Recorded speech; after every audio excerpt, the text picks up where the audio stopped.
Back students.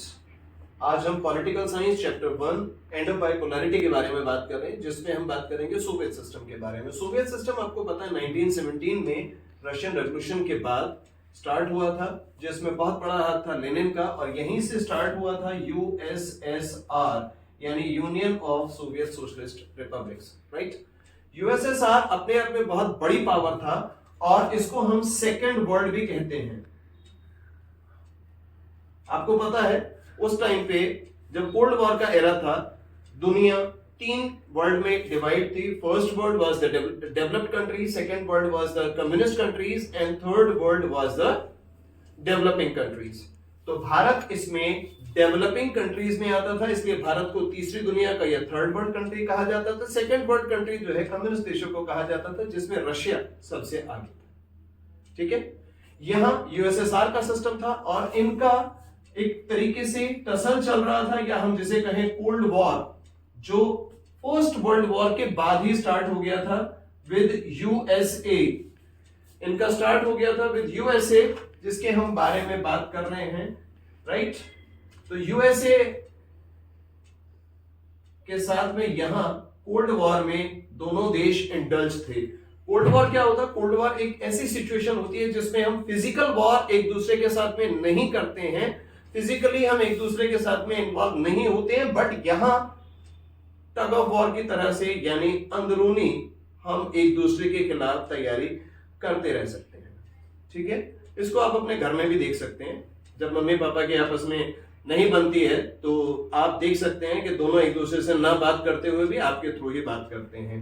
This is the same thing, cold war बहुत नजदीक से आप देख सकते हैं। तो कोल्ड वॉर की सिचुएशन थी और यहां सोवियत सिस्टम एक बहुत ही इंपॉर्टेंट और इनोवेटिव सिस्टम की तरह से सामने आया था, क्योंकि ये सोवियत सिस्टम जो है अपने आप में फुल प्रूफ सिस्टम था, जिसमें ये लोग इक्वालिटी के बारे में बात करते थे। यानी कि पर्सन जितने भी हैं हमारे कंट्री में, जितने लोग रह रहे हैं वो सब इक्वल हैं, उनको इक्वल स्टेटस दिया जाएगा, इक्वल वेजेस दिए जाएंगे, और जितने भी पढ़े लिखे लोग हैं या जितने भी एजुकेटेड क्लास है उन सभी को एम्प्लॉयमेंट प्रोवाइड किया जाएगा। तो ये इक्वालिटी के ऊपर बेस्ड एक सिस्टम था जिसको हम कहते हैं सोवियत सिस्टम। लेकिन ये सोवियत सिस्टम बेसिकली क्या था? क्योंकि यहाँ बहुत ज्यादा कंट्रोल था, बहुत ज्यादा डिसिप्लिन था। कंट्रोल और डिसिप्लिन की वजह से धीरे धीरे ये सिस्टम कोलैप्स होना शुरू हो गया। अब आप कहेंगे कोलैप्स क्यों हो रहा है? क्योंकि देखिए, आप अपने कंट्री से निकल के किसी दूसरी कंट्री में जाते हैं, वहां जाके वहां के लोगों से मिलते हैं और वहां के लोगों से आप बात करते हैं, तो आपकी समझ में आता है कि दूसरी कंट्री ने कितनी ज्यादा तरक्की की है और आपकी कंट्री ने कितनी ज्यादा या कम तरक्की की है। तो जब आप एक कंपैरिजन करना स्टार्ट करते हैं तो उस कंपैरिजन से आपको समझ आता है कि दिक्कतें कहां कहां और किस किस एरिया में आपकी कंट्री में हैं।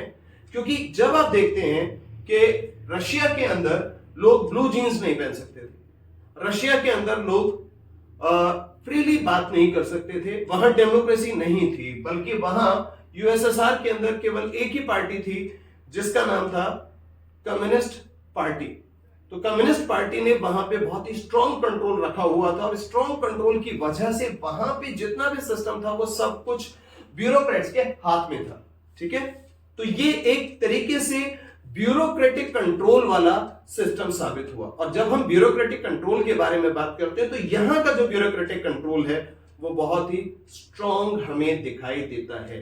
And because of this control this system collapsed itself, और ये 1991 में हुआ कि रशिया डिसइंटीग्रेट हो गया।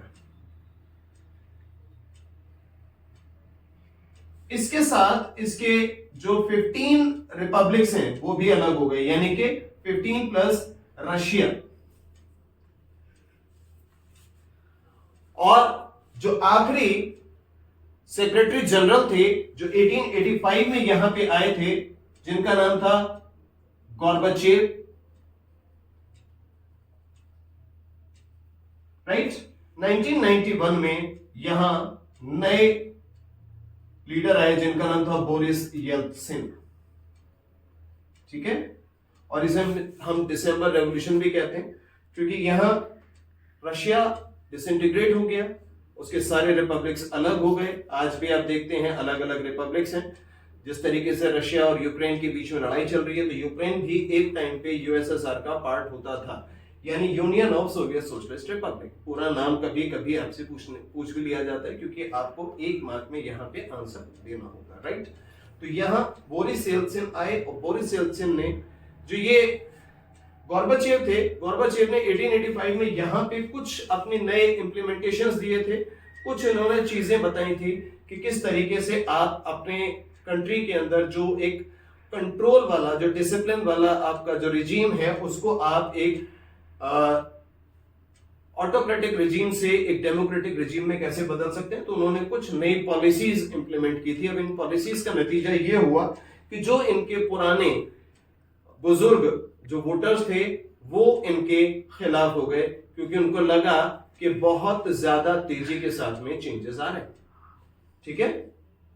और यंग लोग इनसे इसलिए दूर हो गए क्योंकि यंग लोगों को लगा जो चेंजेस हैं वो बहुत ही धीमे हैं, यानी बुजुर्गों ने आपका साथ छोड़ दिया, यंग लोगों ने आपका साथ छोड़ दिया, बच्चे तो बच्चे जो वोट नहीं दे सकते, राइट। और यहां 1991 के बाद ये कंट्री अपना नया कॉन्स्टिट्यूशन बनाने में जुट गई, जिसके बाद वन पार्टी सिस्टम से ये कंट्री मल्टी पार्टी सिस्टम की तरफ शिफ्ट हो गई।